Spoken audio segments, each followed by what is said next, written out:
आप सभी का स्वागत है। आज के सत्र में हम चर्चा करेंगे मौर्यकालीन कला एवं संस्कृति के विषय में। ये बीए प्रथम वर्ष के तृतीय इकाई का एक अध्याय है, 13वां अध्याय है। आइए पृष्ठभूमि पर चर्चा करते हैं। भारतीय कला का प्रारंभ सैंधव घाटी की सभ्यता के साथ स्वीकार किया जाता है। मौर्य काल और सैंधव काल के बीच 1500 वर्ष का लंबा अंतराल आ जाता है। सैंधव काल में मूलतः स्वीकार किया जाता है कि भारतीय कला का प्रारंभ हुआ था। इस बीच का जो अंतराल है, उस अंतराल को अंधकार युग के नाम से जाना जाता है। मौर्य कला के विषय में जो विशेष बातें कही जाती हैं, उनमें यह अशोक के काल में, सम्राट अशोक के काल में प्रारंभ होती है और अशोक के काल की समाप्ति के साथ समाप्त भी हो जाती है। इसका पूर्ववर्ती क्रम भी प्राप्त नहीं होता है और न ही परवर्ती क्रम दिखता है। केवल सम्राट अशोक के काल में यह कला फलती फूलती है, विकसित होती है और उसके पश्चात समाप्त हो जाती है। इसका मुख्य कारण ये था कि अशोक के काल में कला को राजाश्रय प्राप्त हुआ। इसमें विदेशी कलाकारों का योगदान था, ऐसा भी कुछ विद्वान स्वीकार करते हैं, किंतु भारतीय विद्वान इससे पूरी तरह सहमत नहीं हैं। मुख्य रूप से अशोक के धार्मिक उत्साह के कारण इस कला का जन्म हुआ था और जैसे ही उसका धार्मिक कार्य उद्देश्य पूरा हुआ, उसके साथ कला भी समाप्त हो गई या कलाकृतियाँ उसके पश्चात प्राप्त नहीं होती हैं।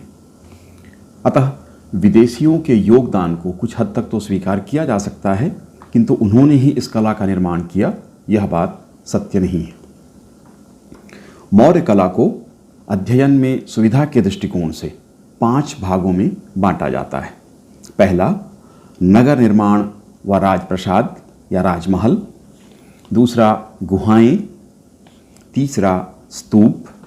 चौथा, स्तंभ। और 5वां, पशु मूर्तियाँ एवं लोक कला। संपूर्ण मौर्य कला की कुछ विशेषताएं स्वीकार की जाती हैं। पहला है मौर्य सम्राटों का योजनाबद्ध प्रयास। स्पष्ट है इस काल की कला राजाश्रयी कला थी। योजना बनाने के पश्चात कल्पना और योजना का समन्वय हुआ और उसके पश्चात निर्माण कार्य कराए गए। दूसरा है चुनार के वृहद शिलाखंडों का प्रयोग किया गया। भूरा और बलुआ पत्थर प्राप्त होता था चुनार के क्षेत्र में। केवल पाटलिपुत्र के राजप्रासाद या राजमहल को छोड़कर शेष स्थानों पर जो पत्थर प्रयुक्त हुआ है, पाषाण खंड प्रयुक्त हुए हैं, वो चुनार के पत्थर हैं, बलुआ पत्थर हैं, इनका प्रयोग हुआ है। तीसरी विशेषता है पत्थरों को तराशना व पॉलिश करना। पॉलिश करके उन्हें चमकदार बनाया गया है। इतना चमकदार बनाया गया है कि देखने पर वह धातु के समान प्रतीत होता है। चौथी विशेषता है राजाश्रयी कला का विकास। जैसे कि हमने चर्चा की, राजाश्रय प्राप्त कर इस काल में कला का विकास हुआ था। पांचवी जो विशेषता है वो विदेशी प्रभाव, जिसके बारे में अभी हमने चर्चा की। पहले भारत में जो वास्तु या मकान, भवन निर्माण या अन्य निर्माण कार्य होते थे, उसमें लकड़ी का प्रयोग होता था, किंतु अब पत्थरों का प्रयोग प्रारंभ हुआ। इसको अखमनी प्रभाव स्वीकार किया जाता है, ईरानी और यूनानी प्रभाव स्वीकार किया जाता है। कच्ची ईंटों का प्रयोग हुआ, मिट्टी का भी प्रयोग हुआ, हाथी दांत और धातु का प्रयोग भी किया गया। इन सभी को विदेशी प्रभाव के रूप में देखा जाता है। अगली विशेषता थी एकाश्म गुहा गृह निर्माण कला का विकास इस काल में हुआ। एकाश्म का अर्थ होता है एक पत्थर से। बड़े प्रस्तर खंड को या पहाड़ को काटकर, पर्वतों को काटकर, चट्टानों को काटकर यह निर्माण कार्य कराया गया। गुहा बनाए गए। 7वीं विशेषता थी शिल्पियों के विषय में कि एक वर्ग शिल्पियों का था जिनको राजाश्रय प्राप्त था, और दूसरा गांवों के या लोक कलाकार थे, ग्राम शिल्पी थे। इनका भी योगदान था, यद्यपि इनका योगदान नगण्य था। 8वीं विशेषता है सर्वतोभद्र प्रतिमाओं का निर्माण किया गया।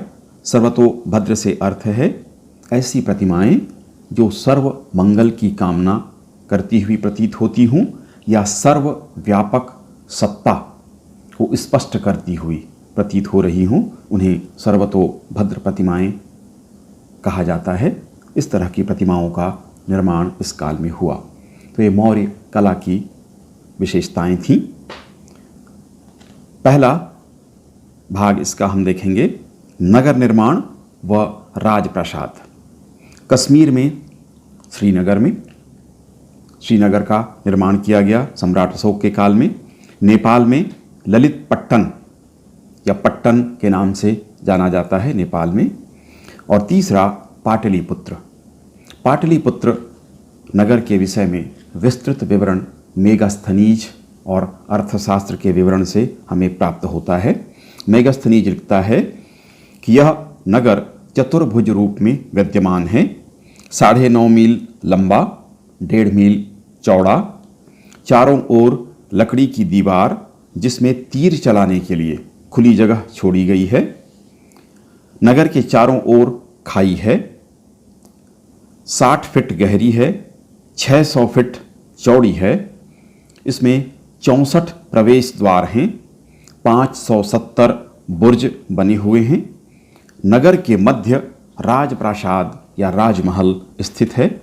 एरियन इसके विषय में लिखता है कि एशिया के सूसा व एक्बेतन के महलों से भी ये राजप्रासाद या राजमहल श्रेष्ठ हैं। यह राजप्रासाद जिसके अवशेष अभी प्राप्त होते हैं कुम्भहार ग्राम में प्राप्त हुए हैं, जो पटना के पास स्थित है। 40 खंभे उसके मिले हैं। भवन के फर्श व छत काष्ठ के लकड़ी के बने हुए थे। लंबाई 140 फीट, चौड़ाई 120 फीट। सैनागार को सुरक्षित किया गया था, अग्नि से, सर्प से या शत्रुओं के आक्रमण से वह पूरी तरह से सुरक्षित था। फाहियान इसे देव निर्मित राजप्रासाद की संज्ञा देता है। मेगास्थनीज इसके विवरण में नगर का नाम पाटलिपुत्र को पालीबोथरा कहता है। ये विशेष बात थी यूनानियों की कि वो अपने ढंग से नगरों के और स्थानों के भी नाम, राज्यों के भी नाम अपने ढंग से उच्चारित करते थे, और उन्हीं में तालमेल बिठाने में बहुत दिक्कत हुई। और जब ये बातें स्पष्ट हो गईं तो उससे भारतीय इतिहास स्पष्ट होने लगा। दूसरा था गुहा निर्माण। भिक्षुओं के निवासार्थ, उनके निवास के लिए पहाड़ या पाषाण खंडों को काटकर गुहा निर्माण किया गया था। सम्राट अशोक ने यह कार्य किया और उसके पश्चात उसके पौत्र दशरथ ने भी यह कार्य किया। गया के समीप बाराबर की पहाड़ियों में 4 गुफाओं का निर्माण किया गया था। प्राचीनतम गुफा सुदामा गुफा है जो उल्लेखनीय है। यहाँ अशोक का एक अभिलेख भी है। इसकी आकृति गोलाकार है। शासन के 12वें वर्ष में सम्राट अशोक ने भिक्षुओं को समर्पित किया था। एक गुफा कर्ण चौपाल के नाम से है। यह आयताकार है। लोमस ऋषि की गुफा या गुहा भी अर्धनिर्मित अवस्था में इसी स्थान पर प्राप्त होता है। दशरथ के द्वारा 3 गुहाओं का निर्माण किया गया था, जिनमें गोपी गुहा, जिसमें एक लंबा कमरा है 40 फुट 5 इंच और 17 फुट 2 इंच चौड़ाई लिए हुए। शेष 2 गुहाएं हैं जिनमें छोटे छोटे कमरे हैं, आकृति ज़्यादा बड़ी नहीं है, जहां दशरथ के अभिलेख भी यहाँ पर प्राप्त होते हैं। ये सम्राट अशोक का पौत्र था। तो गुहा निर्माण कला का विकास इस काल में हुआ था। तीसरा है स्तूप। स्तूप उल्टे कटोरे के आकार के गुंबद हुआ करते थे, या इनमें उल्टे कटोरे के आकार का गुंबद होता था। ईंट पत्थर से इनको निर्मित किया गया है। यहाँ मृतकों के अवशेष रखे जाते थे। आंतरिक भाग कच्ची ईंटों से, बाह्य भाग पक्की ईंटों से बना होता था। ईंटों का आकार 16 इंच गुणा 11 इंच गुणा 3 इंच का होता था। स्तूप के ऊपर पत्थर और लकड़ी का छत्र लगाया जाता था, जिसे हर्मिका कहा जाता था, या वर्तमान में भी कहा जाता है। सम्राट अशोक के बारे में यह प्रचलित है कि उसने 84,000 स्तूपों का निर्माण किया था। दिव्यावदान और महावंश ग्रंथ में ऐसा उल्लेख मिलता है। वेनसांग ने भी लिखा कि सम्राट अशोक ने 84,000 स्तूपों का निर्माण कराया था। यद्यपि यह अतिशयोक्ति प्रतीत होता है, किंतु फिर भी कम से कम इनकी संख्या हजारों में तो अवश्य रही होगी। वेनसांग अनेक स्थलों के स्तूपों का विवरण देता है।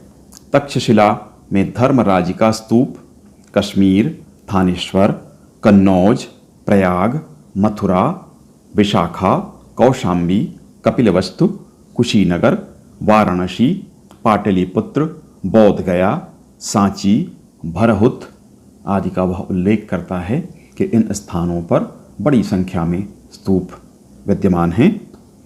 स्तूपों के बाद स्तंभ, 20 स्तंभ सम्राट अशोक के द्वारा बनवाए गए। इनमें सारनाथ, प्रयाग, कौशाम्बी, नेपाल की तराई में लुम्बिनी, निगलिवा, सांची, लौरिया, नंदनगढ़ इन स्थलों पर प्राप्त होते हैं।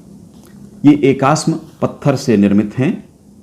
चुनार के बलुआ पत्थरों से इनका निर्माण किया गया है। स्तंभ की ऊंचाई 40 से 50 फीट के बीच है। इनकी संख्या 20 है। आकार ढलवां है, जिसको गावदुम कहा जाता है। गावदुम से अर्थ आधार मोटा, शीर्ष की ओर वह पतला होता जाता है।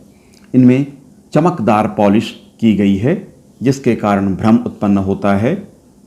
कुछ इतिहासकारों को भी भ्रम हुआ। उन्होंने इसे पीतल या धातु का माना, जिनमें कोरियट, बिटेकर पीतल का स्वीकार करते हैं। हीबर ने इसे धातु का स्वीकार किया था। स्तंभ के 4 भाग होते हैं। पहला है यष्ठि या मुख्य स्तंभ। इसका कुछ भाग धरती के भीतर या पृथ्वी के भीतर गड़ा होता है। नीचे मोर की आकृतियां बनी हुई हैं। ऊंचाई 40 से 50 फीट के बीच पाई जाती है। इनका व्यास 2.7 इंच 2 फीट 7 इंच पाया गया है। दूसरी विशेषता, दूसरा भाग है, पहला यष्ठि, दूसरा घंटाकृति या कमलाकृति। वस्तुतः यह कमलाकृति है। उल्टा कमल की भांति पंखुड़ियाँ खुली हुई हैं नीचे की ओर, कलात्मक हैं, जिसको आवांगमुखी कमल या उल्टा कमल कहा जाता है। तीसरा स्तंभ का भाग है फलक या चौकी, जो गोल है। कुछ स्तंभों में चौकोर है, जिनमें पशु आकृति के नीचे की पट्टी के रूप में इसको जाना जा सकता है। चौथा है पशु आकृति। खड़े या बैठे हुए स्तंभों में पशुओं को प्रदर्शित किया गया है। मुख्य रूप से 4 पशु, सिंह, वृषभ, हस्ती और अश्व को प्रदर्शित किया गया है अशोक स्तंभों में। इनमें सारनाथ का स्तंभ विशेष रूप से प्रसिद्ध है, सर्वश्रेष्ठ माना गया है। इसमें 4 सिंह हैं, जो आपस में पीठ सटाए हुए बैठे हुए हैं और ऊपर चक्र धारण किए हैं, जो धर्म चक्र प्रवर्तन का प्रतीक है। सिंह सजीव हैं, के पैरों की नसें फूली हुई हैं। सारनाथ के स्तंभ को सर्वश्रेष्ठ स्तंभ के रूप में अशोक के स्वीकार किया जाता है। रामपुरवा में जो स्तंभ है उसमें बैल और सिंह दोनों प्रदर्शित किए गए हैं। संखिसा स्तंभ पर हाथी, सांची, सारनाथ दोनों स्थलों पर सिंह। ये जो स्तंभ हैं ये पूरी तरह संतुलित रूप में बने हुए हैं, सामंजस्य उत्तम प्रकार का है। इनमें मूर्तियों में करुणा का भाव, भव्यता, अदम्य शक्ति, तेज, ऐश्वर्य और उदारता प्रदर्शित होती है। ये कलाकारों का उच्चतम कौशल यहाँ पर प्रदर्शित हुआ है इन स्तंभों में। पांचवां, मूर्ति एवं लोक कला। मूर्ति कला इस समय विकसित हुई थी। सारनाथ में जो सिंह हैं, 4 सिंह बने हुए हैं, अद्वितीय हैं। धौली में हाथी सजीव हैं, इनका उन्नत भाल, लचीली सूंड, सशक्त पांव दर्शनीय हैं। दीदारगंज पटना में भी यक्षिणियों की मूर्ति जो प्राप्त हुई है उनमें से प्रसिद्ध मूर्ति 6 फुट 9 इंच की है। अंग प्रत्यंगों का समन्वय व मुद्रा उत्कृष्ट है। चामर ग्राहिणी यक्षिणी हैं। विदिशा, कलिंग, पश्चिमी सुपारक में भी यक्षिणियों और यक्ष की मूर्तियां प्राप्त हुई हैं। पाटलिपुत्र में भग्नावशेष भी प्राप्त हुआ है। जैन तीर्थंकरों की मूर्तियां प्राप्त हुई हैं, किंतु यह खंडित अवस्था में है। केवल धड़ का हिस्सा प्राप्त हुआ है जिसमें हार और मेखला की आकृति प्राप्त होती है। मिट्टी की मूर्तियां जो सांचे में ढली हुई हैं, नारी मूर्तियां हैं, बड़े पैमाने पर प्राप्त हुई हैं। इनमें केश विन्यास का प्रदर्शन, सूक्ष्म परिधान प्रदर्शित किया गया है रेखाओं के माध्यम से। ऐसी मूर्तियां सांचे में ढली हुई बड़े पैमाने पर प्राप्त हुई हैं। पटना में, अहिछत्र में, मथुरा, कौशाम्बी, गाजीपुर के क्षेत्रों में प्राप्त हुई हैं। इन मूर्तियों से इस काल के परिधान के विषय में हमें जानकारी मिलती है, आभूषणों के विषय में जानकारी मिलती है। इन मूर्तियों में प्रदर्शित किया गया है पगड़ी, लहंगा, उत्तरीय और धोती।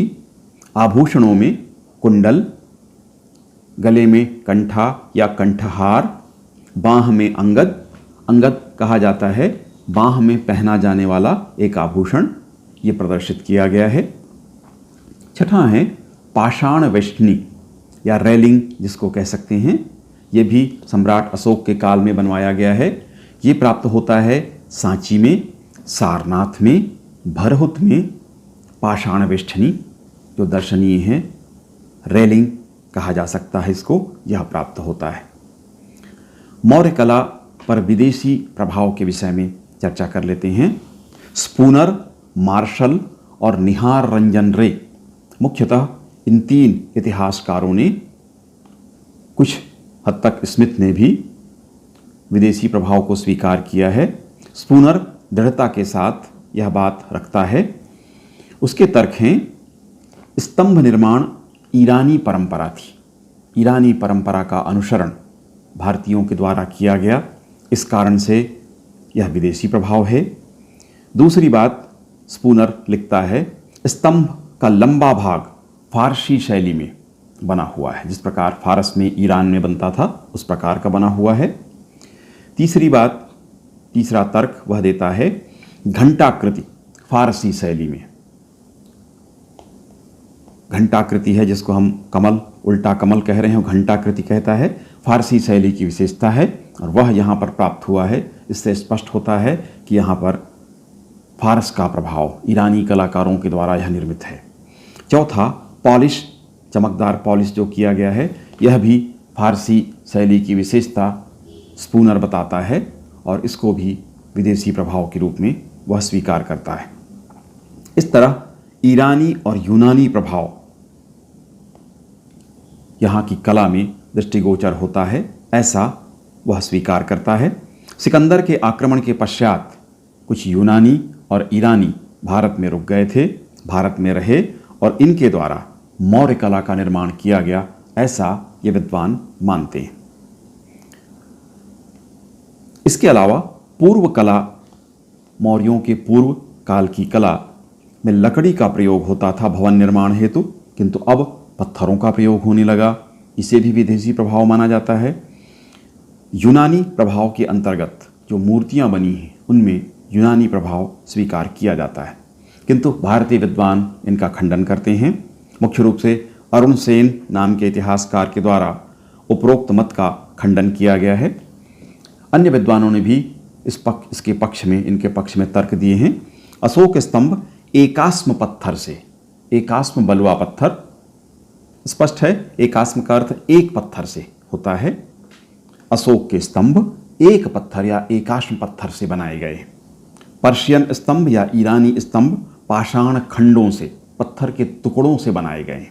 ये बड़ा अंतर है, इस कारण से यह भारतीय है। दूसरी बात है कि मौर्य स्तंभ आधारहीन बने, इनमें कोई आधार नहीं बनाया गया है।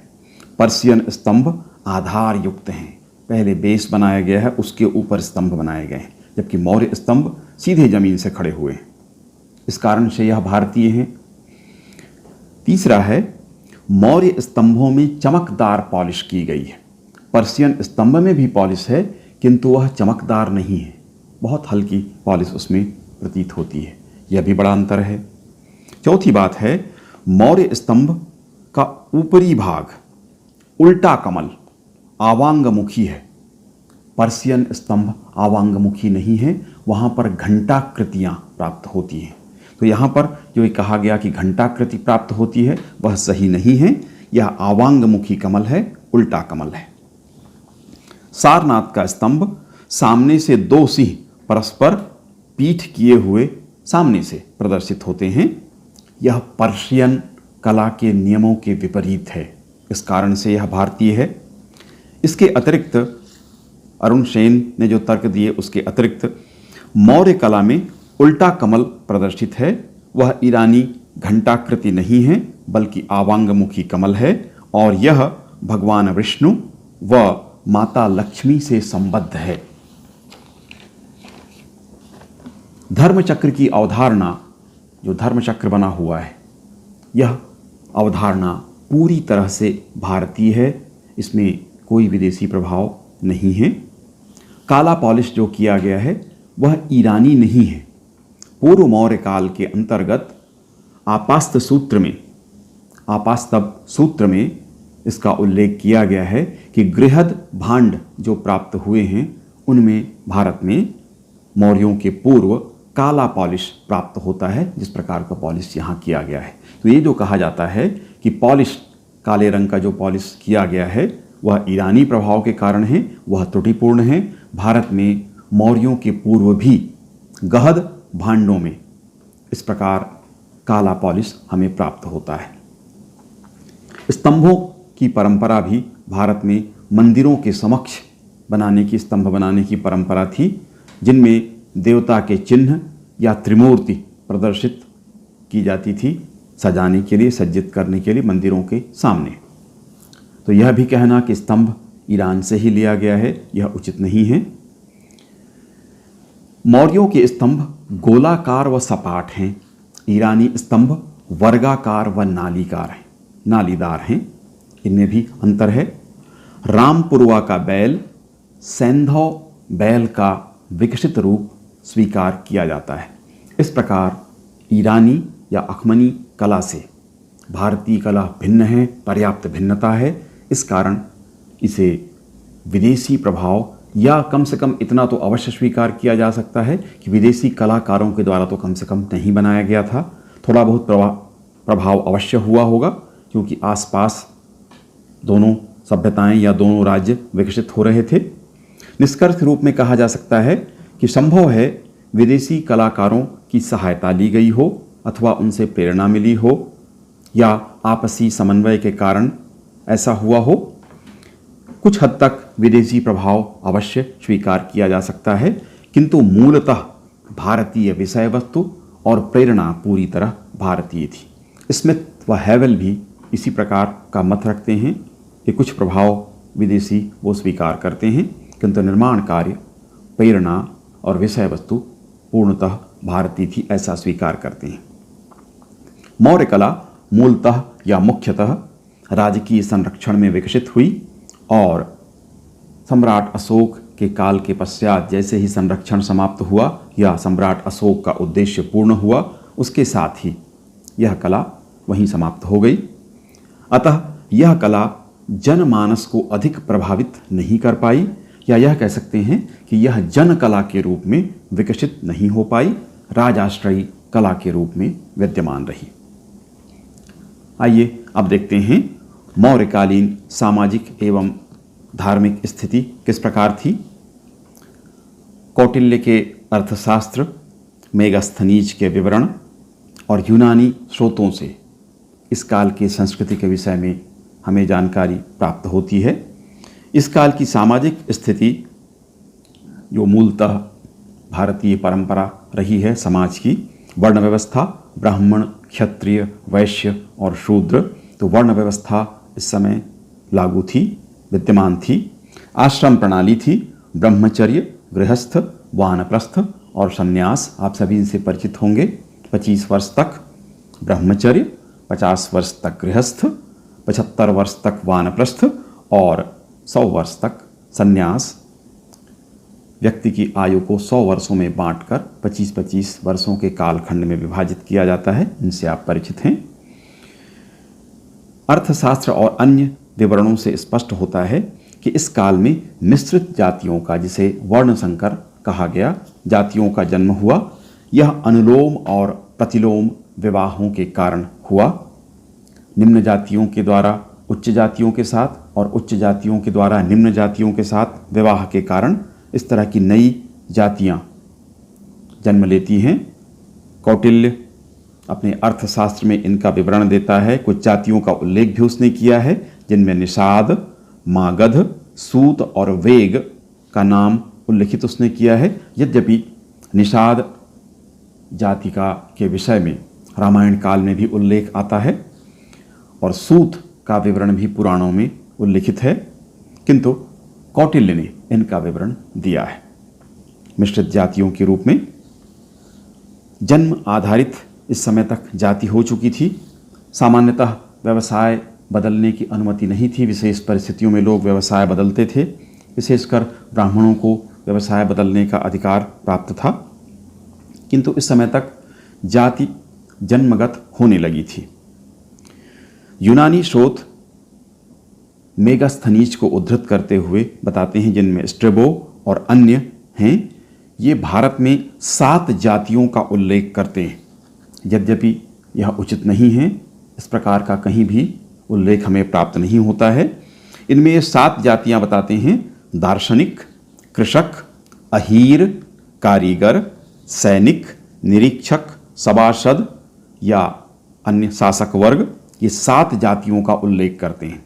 ऐसा प्रतीत होता है कि मेगास्थनीज को भ्रम हो गया था या उससे चूक हो गई कि उसने व्यवसाय या कार्यों को व्यवसाय के आधार पर उसने जाति स्वीकार कर लिया। यद्यपि व्यवसाय के आधार पर ज़्यादातर जातियां थीं, किंतु व्यवसाय ही जाति नहीं थी। उन्होंने व्यवसाय को ही जाति के रूप में स्वीकार कर लिया है। दूसरा, विवाह की स्थिति। आयु कन्या के लिए 12 वर्ष और वर के लिए 16 वर्ष की आयु को उचित माना गया था।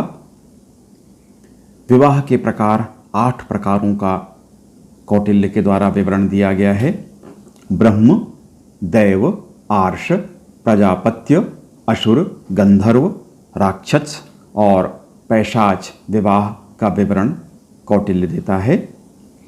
पुनर्विवाह की अनुमति पुरुष और स्त्रियों दोनों को थी। यद्यपि पुरुषों को यह सुविधा ज़्यादा थी, पुनर्विवाह स्त्री और पुरुष दोनों कर सकते थे। नियोग प्रथा प्रचलन में थी। यदि किसी स्त्री के संतान न हो और पति की मृत्यु हो जाए, तब किसी योग्य पुरुष से संतान प्राप्त करने का अधिकार उसे था। यद्यपि इस हेतु परिवार की सहमति भी आवश्यक थी। स्त्रियों की दशा। नियोग प्रथा का होना, पुनर्विवाह की अनुमति, यह स्पष्ट करती है कि स्त्रियों की स्थिति अच्छी थी, किंतु फिर भी पति का, पिता का, भाइयों का नियंत्रण स्त्रियों पर होता था। उनकी सहमति से उन्हें कार्य करना होता था, किंतु फिर भी इस काल में स्त्रियों की स्थिति अच्छी थी।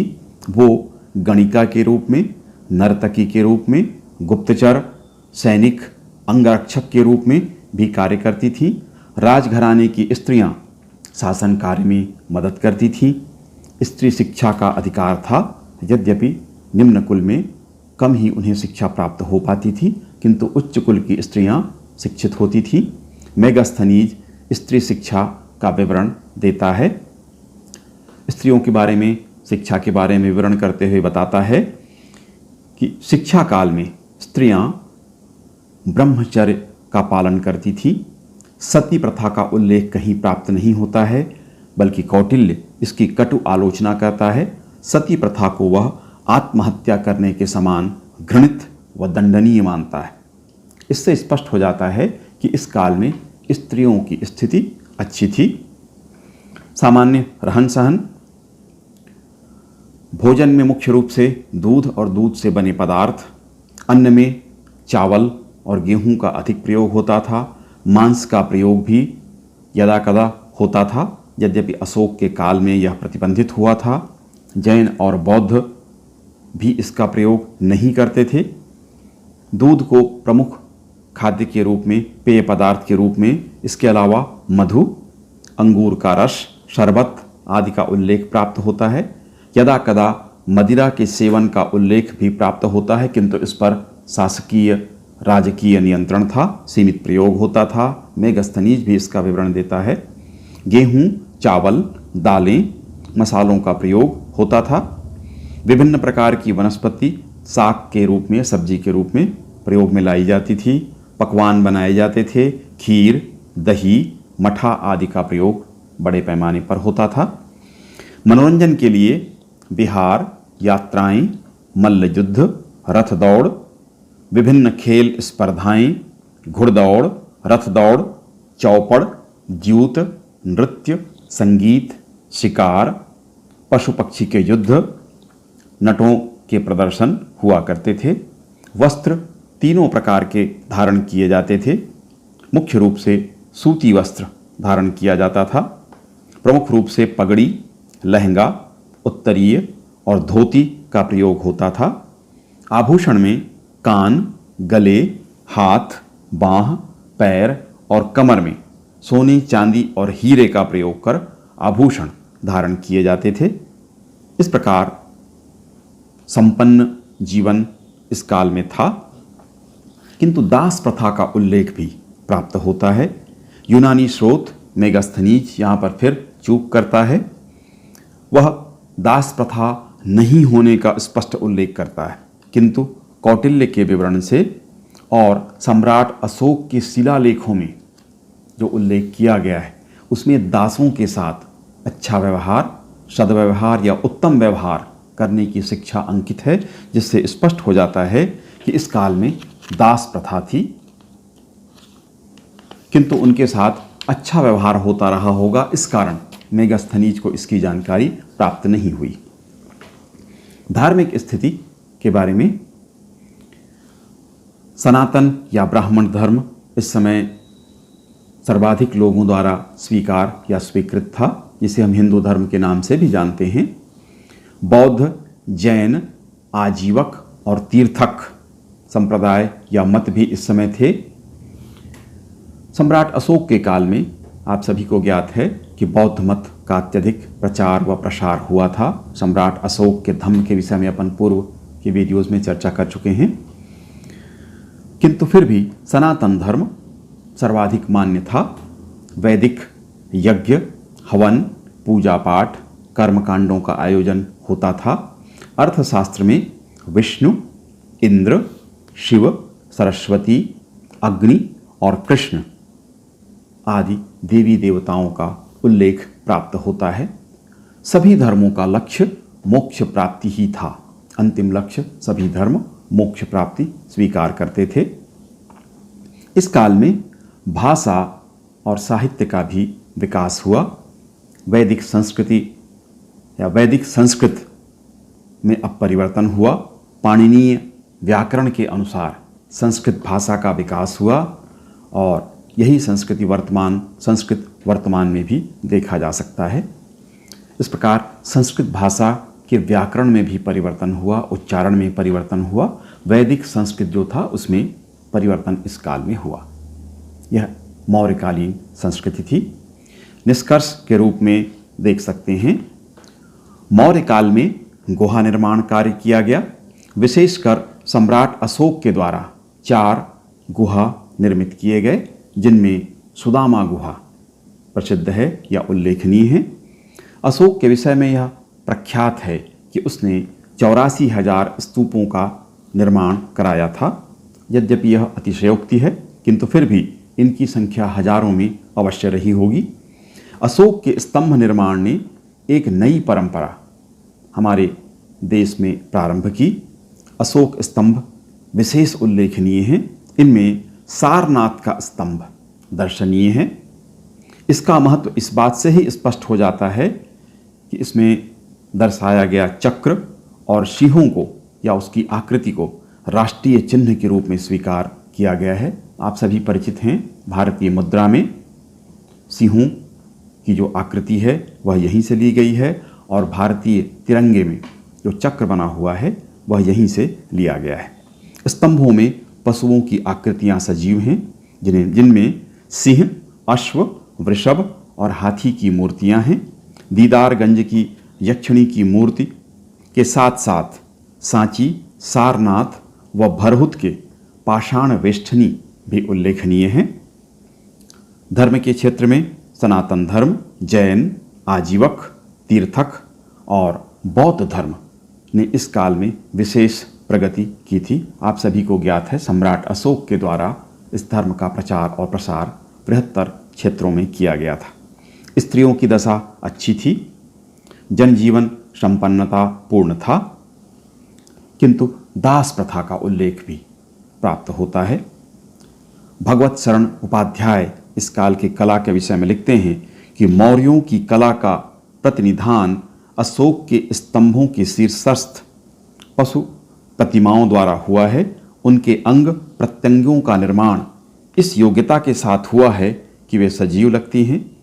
सारनाथ स्तंभ के सिंह न केवल इस देश के बल्कि समस्त संसार के मूर्ति विन्यास में अप्रतिम है। स्मिथ भी इस कला से अभिभूत होकर लिखता है कि मौर्य युग में पत्थर तराशने की कला पूर्णता को प्राप्त हो चुकी थी और उसके द्वारा ऐसी कृतियां संपन्न हुई थीं जैसी संभवतः इस 20वीं शताब्दी में भी बनना कठिन है। धन्यवाद।